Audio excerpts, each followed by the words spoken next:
inside the program. You have Ngo Dinh Diem's personal and political flaws that are crippling, ultimately, to the program. I think Tom makes some excellent observations here about the pitfalls of dealing with the Diem regime. He writes, had Diem been able to articulate a constructive political program and been able to build the administrative machinery to implement it, he might have succeeded in the long term. But his reliance on family and personal loyalties to project his authority, together with the arbitrary quality of his governing style, reduced almost to nil the prospects of American-sponsored institution building and political reform. But the problem here is that he's the only game in town. And there's a sense here of a binary situation. It's either the communists or Diem. We must side with Diem because the alternative is even worse. And when this tendency to fail to view any alternatives or to really understand the dynamics by which Diem's rule is perceived as illegitimate and why the communists have an appeal in the countryside, you have the whole edifice of intelligence activities there, the nation building and the pacification programs, falling apart. There's also the issue of success-induced optimism. The agency was on a roll in the early 50s. We had had success in the Philippines in putting down the hooks and getting Magsaysay in power. We had success, and the British had done pretty good in Malaysia in a not quite similar circumstance.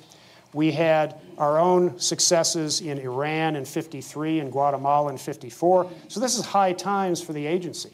And the idea that you could pick up a successful operational method and move it to another part of the world was an obvious lesson to us in retrospect, but something that people were not thinking about terribly much during that period of time. There are also problems on a sort of the intelligence tactical level after we leave these broad issues here. One is we don't have a lot of good intelligence sources inside North Vietnam and the Viet Cong infrastructure. In fact, we have precious few. There are occasional defectors, but a lot of that was engaged in disinformation. We don't have good signals intercepts. We're really not very smart about what's going on up in the north, and even so in the south where the Viet Minh were. So how are we to accurately gauge what we need to do and whether anything we're doing is actually having any effect? We're relying on liaison information, which is always dubious. There are agendas, there are security issues, there are problems of vetting the sources, and we don't really have a good fix. We're relying oftentimes on a cadre of CIA case officers who are inexperienced. They're doing 1- and 2-year tours out in the field. They come from other operational milieus and experiences. They don't know the place terribly well. And they're trying to import the institutional knowledge to this very alien environment and not having terrific success at it. And lastly, if we move beyond Diem and start talking about the generals who succeeded him, this is Big Min here who took over in '64, the basic problem here is that lacking an overall cohesive strategy about how to do these things, we are, in effect, on the fly all the time. We're improvising, we're making it up as we go along. Now, this was one of the things that the agency was pretty good at, was putting out fires and coming up with quick fixes. It was one of our skills that we developed and brought to us from the old OSS days. But out in the field, it meant things were haphazard, uncoordinated. Local successes could not be expanded much further, and even if they were usually co-opted or corrupted by the central government. And a third problem here is changing missions. You can't have a long-term covert action program if your mission is constantly changing, because that means your targets, your methods, and the whole purposes for which you're doing these things are variable. But listen to this sequence of events that starts beginning after the generals take over. First, covert action is there to stabilize the junta, stop the revolving door. Well, okay, that kind of took care of itself after a while, then we're now in place to legitimize the two regime, to support his so-called election to power and then to prettify the regime after that. Then, after we start moving towards some kind of truce or peace settlement, the agency is heavily involved in trying to push him to support the settlement that we're trying to negotiate and impose on him. And lastly, after the settlement is reached, the agency's main focus is tidying things up, putting things in boxes and getting them out of the country as quickly as we can. In effect, an organized demobilization of the agency there. So when all of these things are changing constantly, you can't have a systematic and cohesive covert action and intelligence regime over there. No surprise that there were disconnects, that there were problems. One thing we can definitively put to rest, though, if anybody still thinks that there was anything to this canard, is that the CIA was behind the November coup that led to the death of Ziem.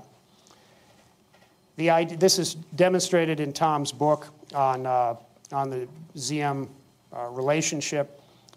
There's absolutely no formally classified documentation to support any allegation whatsoever.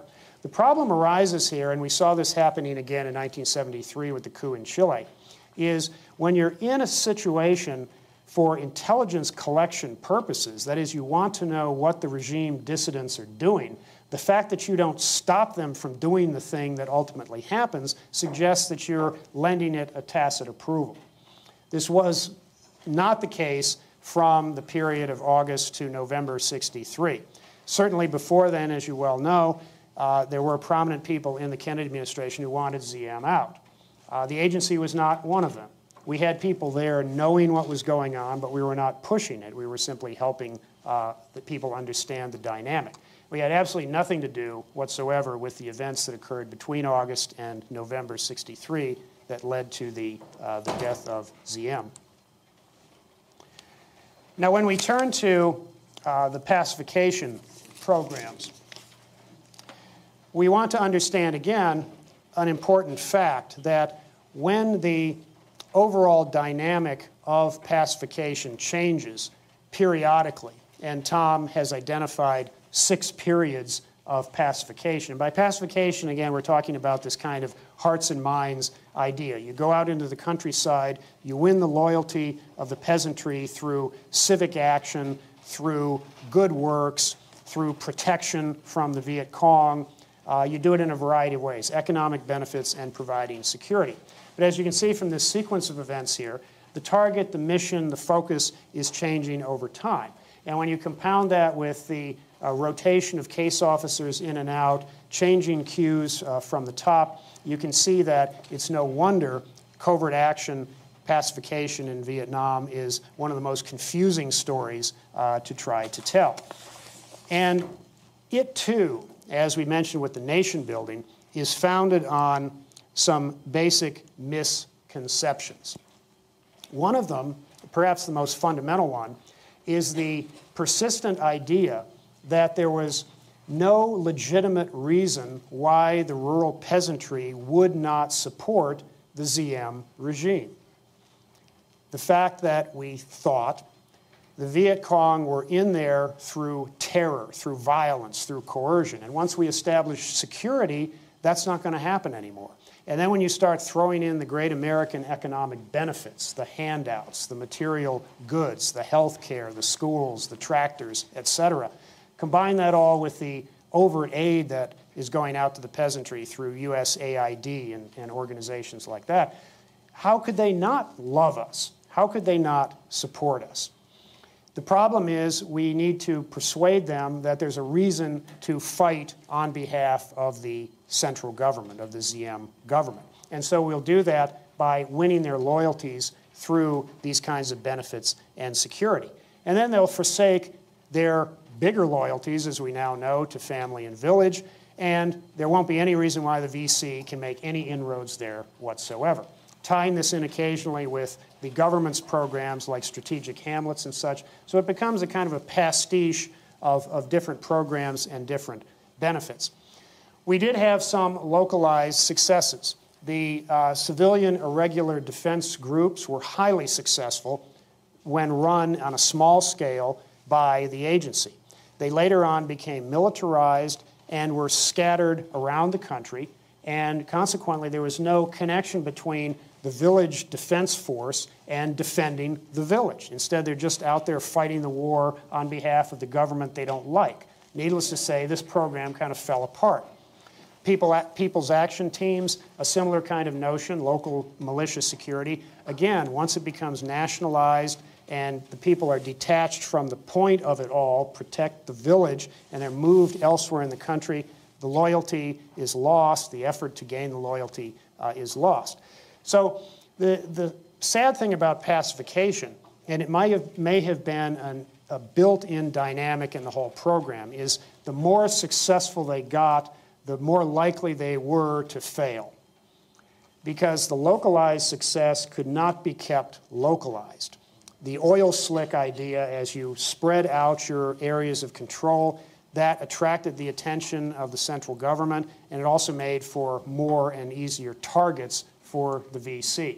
So there's a bizarre paradox in here, as the quotation from one of our case officers early on suggests. It might have all been hopeless, but something had to be done. There was no other way to get around it. The problem, as we've described a bit, is that built into this overall architecture of covert action are some very, very difficult obstacles to success. A lack of agreement between what the whole point of it was. We're out there to legitimize a government that is doing things that undermine its legitimacy. We're trying to get the government to change its whole notion of social justice through efforts at land reform, through efforts at winning the peasants' loyalty, and they're simply not interested in doing that. And it's no better, of course, under the general's regime after '64. So that paradox of nation building, a reactionary status quo government that won't change, but the only way to promote peasant loyalty is to get it to change. And our programs are often working at cross purposes. Some of the other points up there are pretty self-evident, but this is a key, I think, here as well. The metricalization of the war, the body counts, the numbers of equipment killed, the amount of acreage under control. As we get into a more quantified basis for results determination, the same thing happens with pacification. It's no longer measuring hearts and minds, which were always tough to measure anyway. It's how many villages can you claim, and what's the metric, to control. As you can see, we weren't making a whole lot of progress here between '63 and '67. The red areas designate communist control, the blue represent government control. If anything, control is somewhat evaporating more from the government than from the communists. There is a battle for loyalty in the countryside, and we are making occasionally isolated progress, but it's by no means a definite trend, and in some ways it's working in just the opposite. Also, not being coordinated with military operations. One of the problems that beset agency activities over there is bureaucratic rivalries among the military, the agency, the State Department, and some internal infighting within the agency itself between field officers, headquarters personnel, analysts trying to explain it all, covert action operators versus counterintelligence officers. There's a lot of elbowing inside the CIA itself, and that became crippling in certain circumstances. And over the long run, this is, as Tom makes this rather dismal conclusion here, by the end of the war, all we're trying to do is stop losing as quickly as we were in the countryside. In short, according to official agency history, the whole pacification program had probably an inbuilt design for failure. It would have been very tough looking back on this to see any potentials for success because of the regime that we were dealing with. Now that said, I have heard scholars who've read Tom's book complain that he's too critical of the South Vietnamese government. and he lets the agency off the hook a little bit too much. Those are reasonable criticisms, I think, to be made. But overall, I do accept his general perspective on things. We talked already a little bit about the infiltration operations, taking either singleton or team groups of agents and dropping them behind enemy lines by air, by sea, by land. We did this 36 times between 61 and 63 when this program began. By the time we turned it over to the military, we could, at best, with hopes and prayers, recommend maybe 4 or 5 of these agent teams or individuals as having possible active utility. We often lost communication with these people as soon as they hit the ground. We had evidence that they were being doubled. Oftentimes, we just never heard from them again. The military's response was, well, let's just beef it up, keep trying harder, send in more teams. Overall, a few hundred South Vietnamese agents were lost in the course of this program. And why did it happen? Why was this so persistent? It goes back to a long record of conducting these kinds of black operations from World War II, where they were relatively successful around the margins. But we were dealing with a benign operating environment, existing resistance groups we could connect with, people who wanted to help us. We're not finding that anywhere in the North to speak of, which is why these teams were just dropped, in effect, into black holes. A very, very costly and tragic kind of operation. A quick bit about analysis before we move into the Sihanoukville controversy. There are a handful of general analytic issues that the agency was straight up about. They told the truth to power, as the cliche likes to say it. They went against the grain. They went to the White House and said, in effect, you're losing the war the way you're prosecuting it. You need to do something different. That's the bottom line of our analysis. We're not prescribing the policy. That's not our job, but that's what our analysis is telling the Johnson White House, including even the whole philosophical foundation of it. We're not finding circa 65, 66 evidence that the domino theory even pertains. Needless to say, the White House isn't listening. And one of the problems is that our record, truth be told, was relatively mixed on analysis as well. There were some serious blown calls, missed calls on important analytic issues, things like the Tet Offensive that you're quite familiar with, some that perhaps are less well known in the literature. And the one I'd like to focus on a little bit, because it provides a very good case study for how to think about these issues, is the Sihanoukville controversy. Where are the South Vietnamese communists getting most of their weapons? Are they coming down the Ho Chi Minh Trail, as we were insisting, or were they coming through the port of Sihanoukville in Cambodia, as the military was arguing? Neither side had definitive evidence, and they became wedded and entrenched in their positions. Part of this was bureaucracy, part of this was just dang stubbornness. But looking at it from the agency's standpoint, in Tom's very good book on the question, we find some serious issues here identified on the slide. And analysts at the agency learn from these kinds of studies all the time. We use books like Tom's in our training classes for analysts, just as we use some of these books in training for our field operators. The idea that lacking solid evidence, you come up with models or interpretations, or you look at things in the rational actor mode. Well, if I were them, I'd do it this way, so it must be happening, right? You look for sketchy evidence and build architecture around that. And pretty soon, the whole thing collapses like a house of cards, because we don't have the definitive evidence until the late 60s, when we start getting better sources inside Cambodia who are telling us really what's going on. And the key source doesn't come out until 1970. We get a warehouse man in Sihanoukville who, in effect, gives us the record books. And there it is.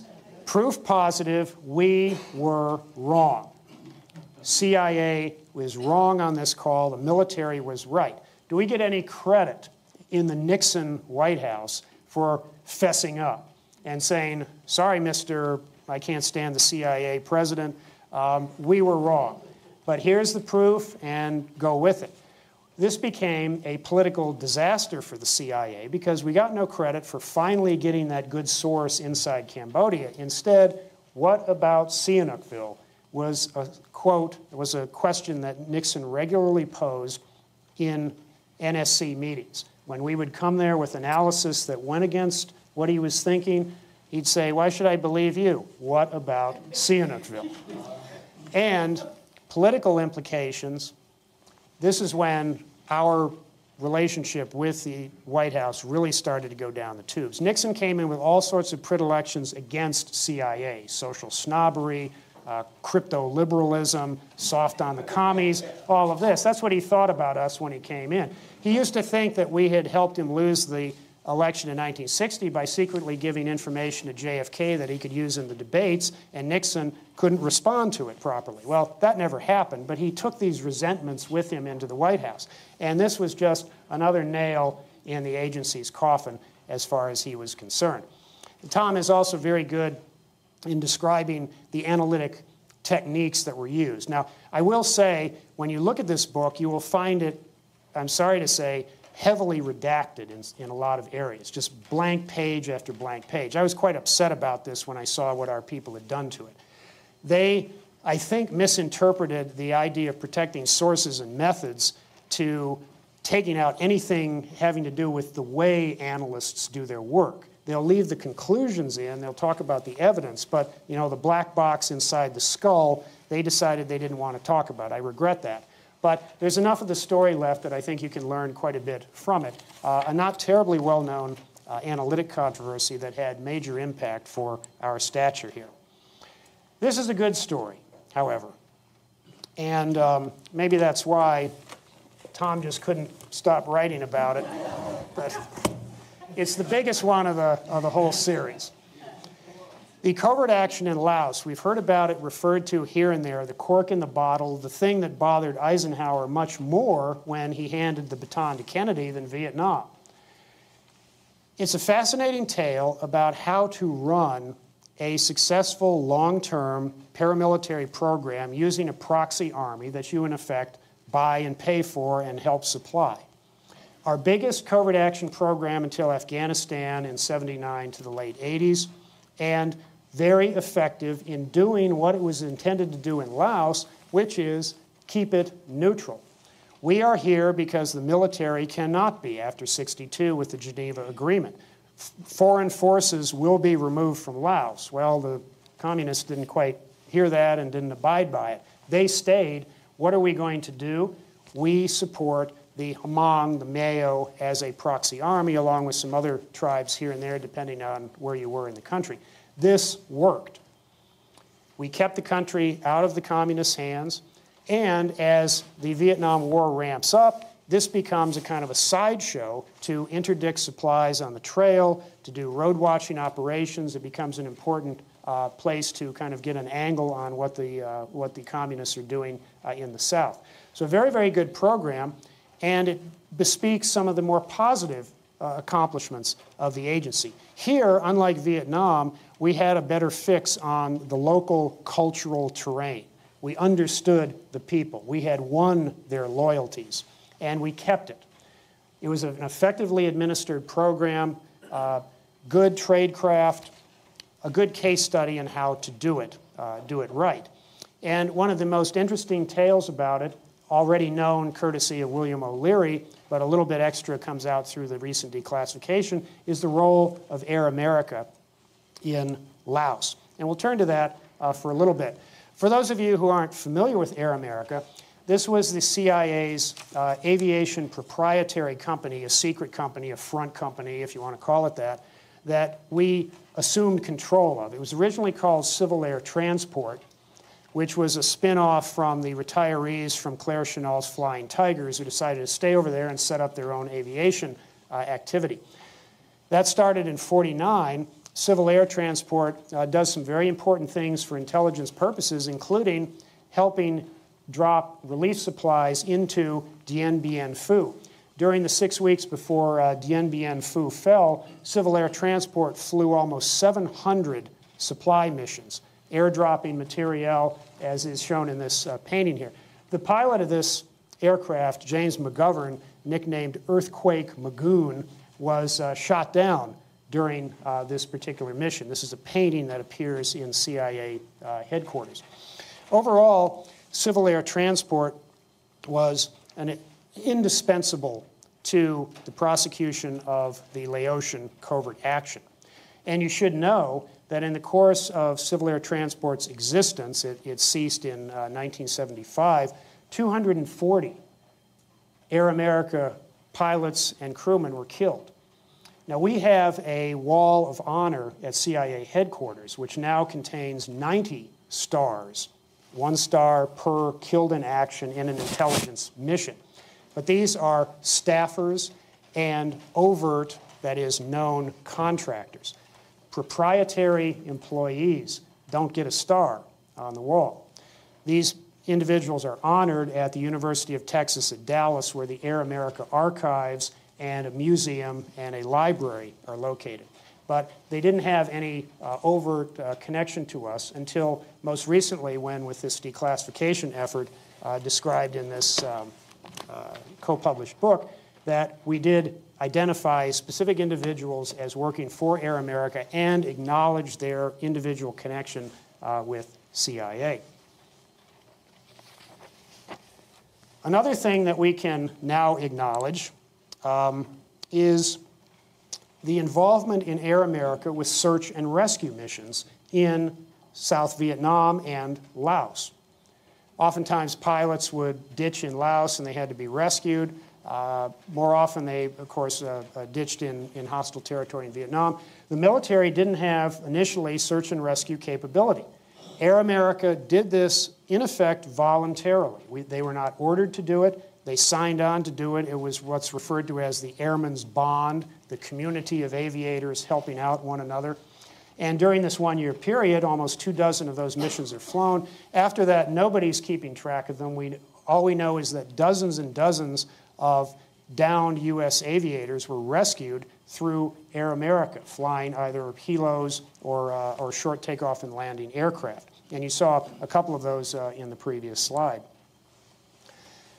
We can also now talk about Air America's involvement in some heroics at Lima Site 85, which was a forward air navigation post way up in northern Laos, about 120 miles away from Hanoi. This was used for forward air traffic control for bombing missions into the north.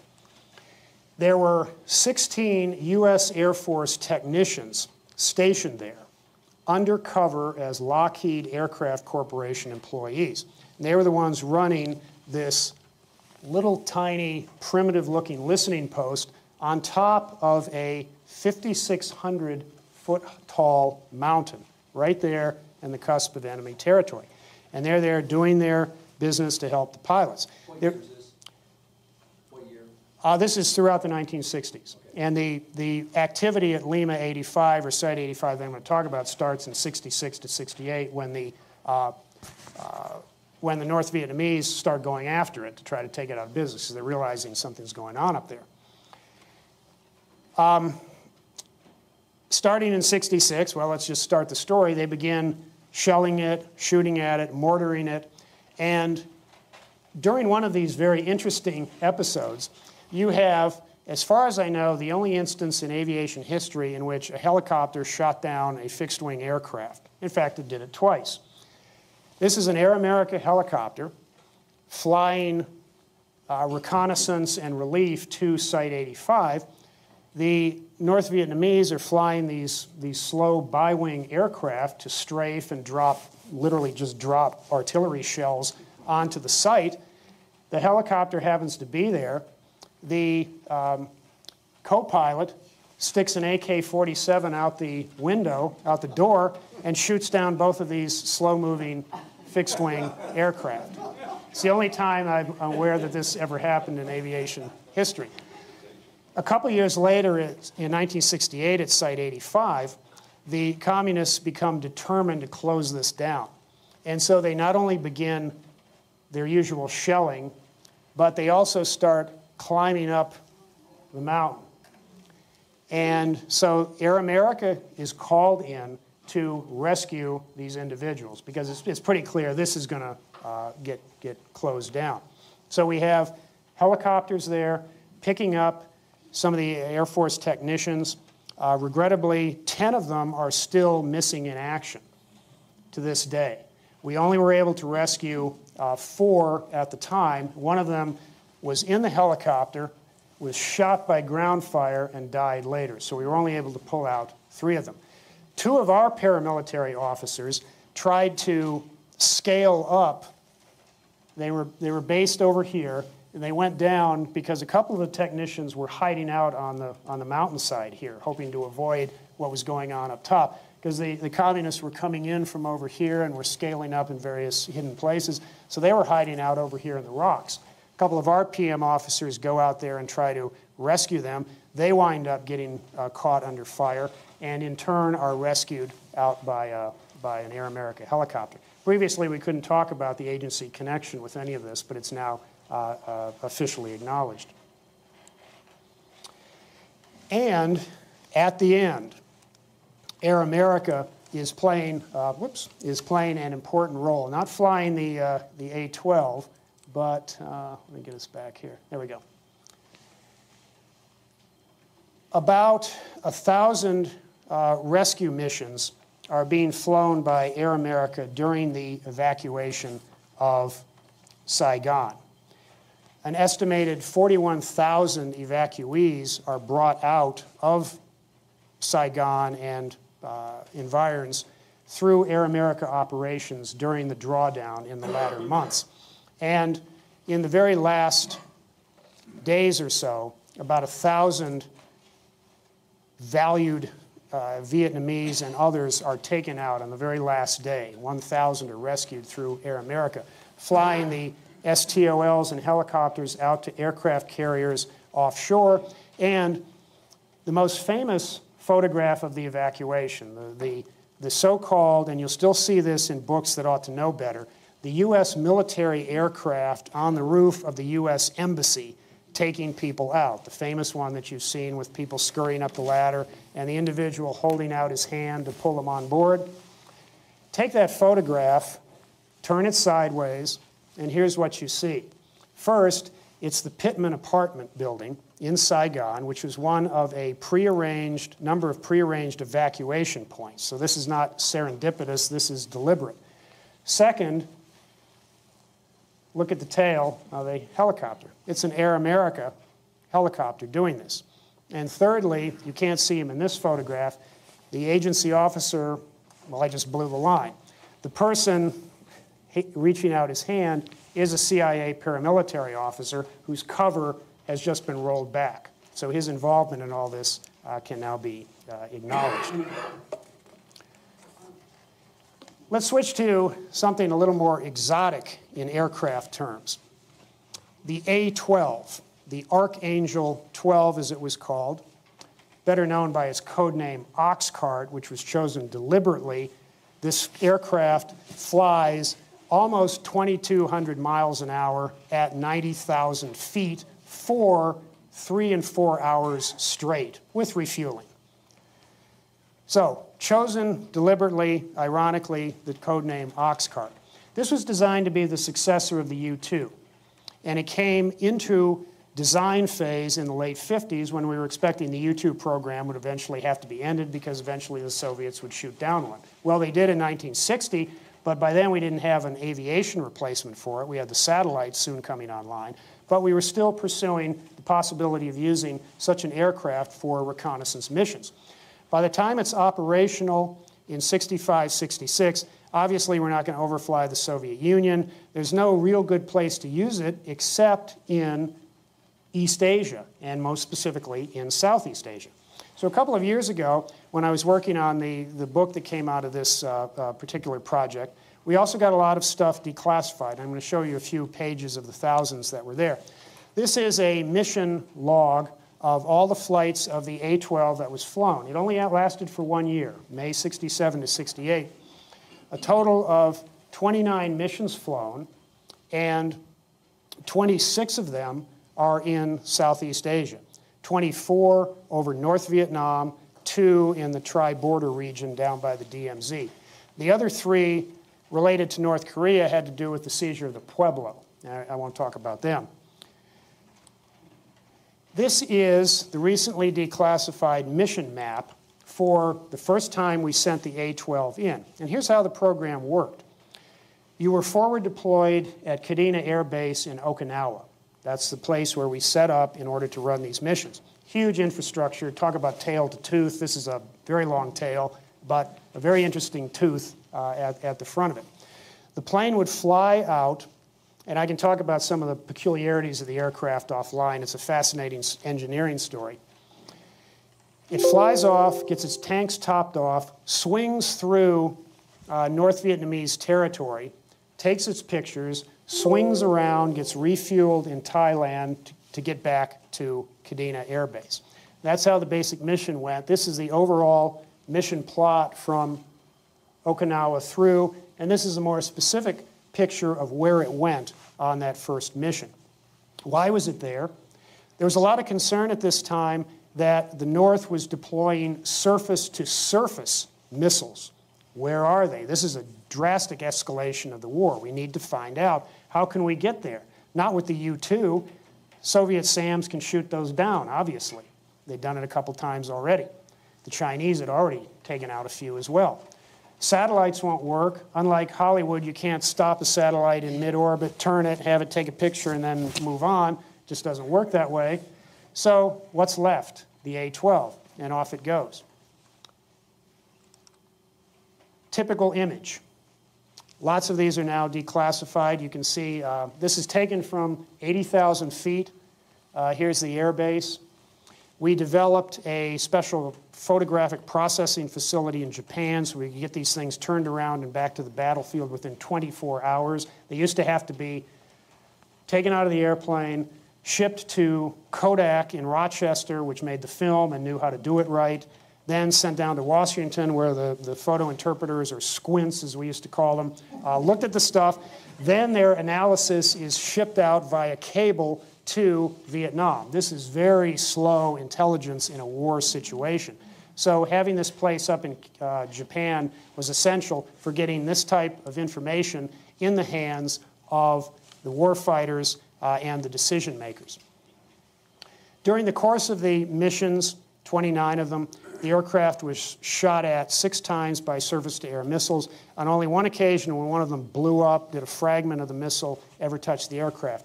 Routinely, during the life of the A-12 and the SR-71, if they saw an incoming SAM, they could usually just hit the afterburner and outrun it. This thing could fly amazingly fast. At its extreme, it was going 2,300 miles an hour.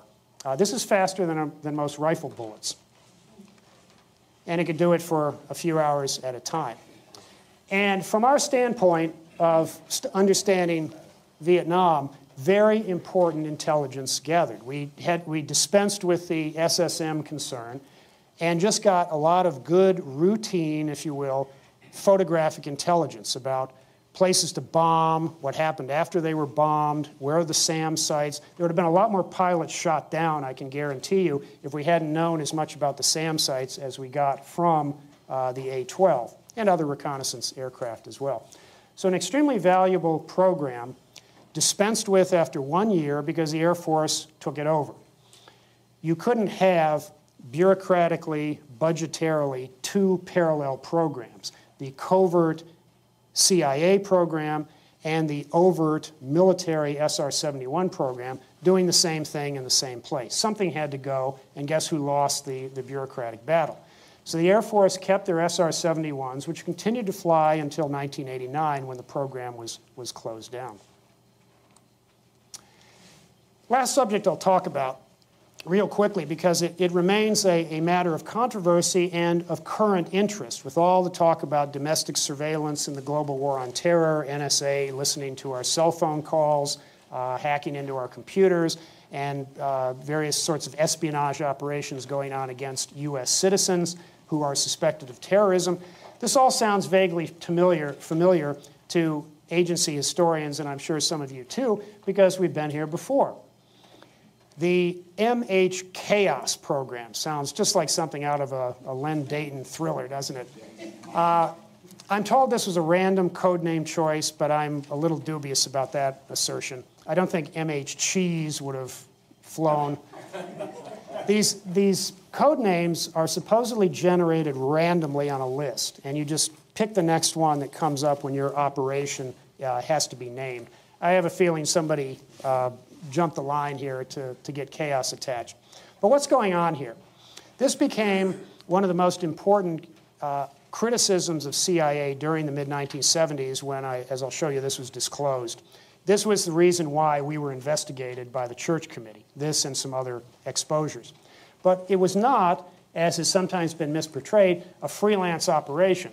Like a bunch of guys sitting out at Langley didn't have anything else to do one day and said, hey, let's go spy on some anti-war protesters. We don't do our business that way. We got the order from both the Johnson and the Nixon White Houses to do this because they didn't believe such a robust anti-war movement could exist in the U.S. without foreign support and assistance. Go find it. Now, here's where the important distinction needs to be made. Spying on Americans by the CIA can be legitimate in certain circumstances.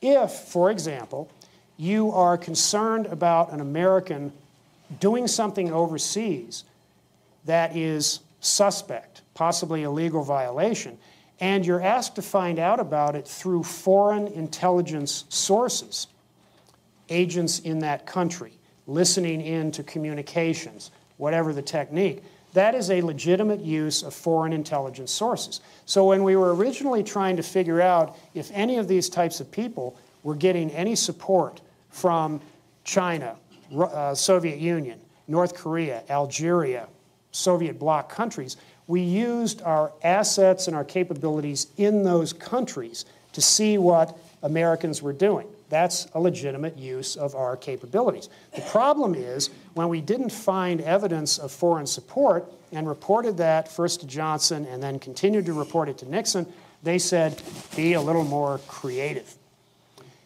And so we take this super secret program. I mean, you can imagine the political sensitivity this would have if it were exposed back then, let alone a few years later. It's put in the most secretive component of the CIA, the service within a service, the counterintelligence staff run by the notorious but quite misunderstood James Angleton, sometimes referred to as James Jesus Angleton with the emphasis on the middle name for some reason.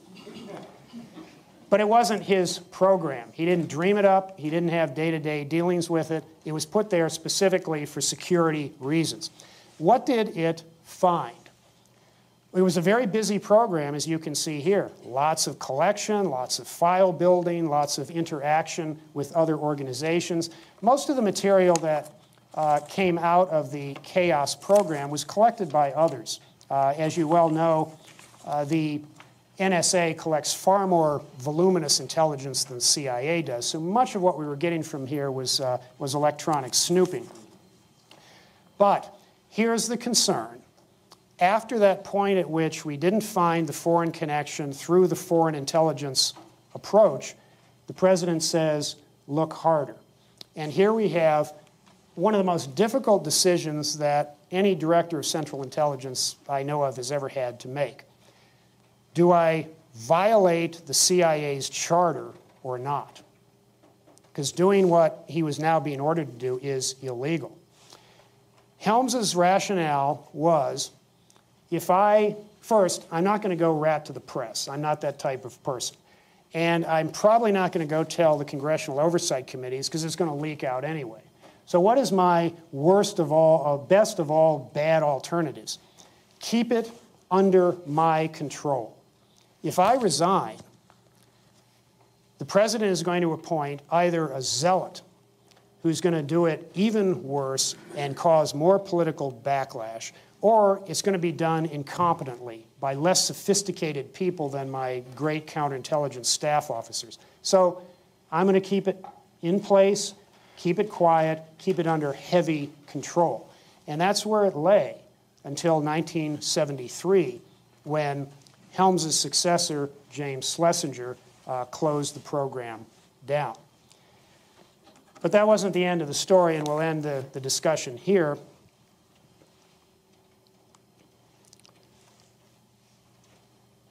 We did find some contacts, but we did not find any kind of clear evidence of foreign support, manipulation, the worst case for the anti-war movement. Instead, it was just kind of political rhetoric and that kind of support.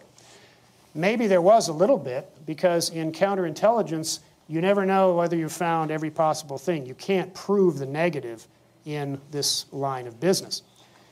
Inside the agency, this causes a lot of controversy. A lot of people who don't want to touch this. It was known by more people than should have known it, and there was always the potential for them to leak it to the press. So we had to be very careful about keeping it inside. And here's probably the big thing that occurred.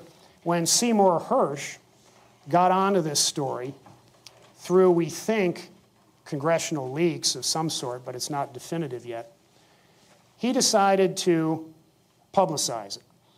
Director Colby knew he was going to, invites him into the White House to set the record straight, to get his facts right. Hersh still gets a lot of the story wrong, and the New York Times runs it for maximum impact. Sunday, banner headline, the biggest kind of issue play you could get in the New York Times.